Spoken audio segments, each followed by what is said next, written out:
თვითონ თემაც წლევანდელი კონფერენციის არის უკიდურესად მნიშვნელოვანი, ეს არის მშვიდობის როლი ქვეყნის მდგრადი სოციალურ-ეკონომიკური განვითარებისათვის და ზოგადად მსოფლიოს მდგრადი სოციალურ-ეკონომიკური განვითარებისათვის.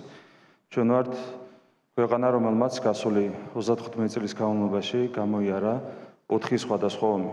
აქედან გამომდინარე, ჩვენ ქვეყანას ყველაზე კარგად ესმის მშვიდობის ფასი. სამყარო არის ძალიან დიდი გამოწვევებით სავსე, როდესაც კონკრეტულად საქმე ეხება მშვიდობას. ჩვენ გვაქვს ფართო რეგიონში მიმდინარე სამხედრო კონფლიქტი, მასშტაბური ომი, ჩვენს გარშემო არის სამწუხაროდ არაერთი ომი და ასეთ ვითარებაში ძალიან მნიშვნელოვანია, რა თქმა უნდა, ვისაუბროთ მშვიდობის მნიშვნელობაზე. ძალიან დიდია ამ ყველაფერში ზესახელმწიფოების როლი.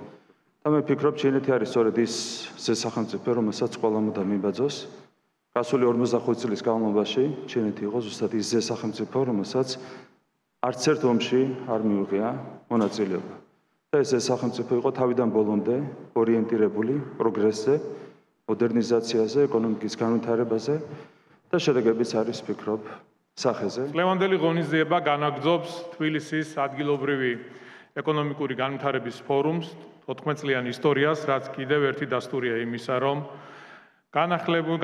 განსახილველი თემატიკის მრავალფეროვნებისა და პარტნიორების ჩართულობის ზრდის პარალელურად ფორუმი იქცა ერთ-ერთ უმნიშვნელოვანეს პლატფორმად სოდნისა და ინფორმაციის გაზიარებისთვის. წლევანდელი ფორუმი ყველაზე მასშტაბურია და მისი თემატიკაა მშვიდობის როლი მდგრად სოციალურ-ეკონომიკურ განვითარებაში, რაც პირდაპირ ეხმიანება ჩვენს ერთობლივ მისიას.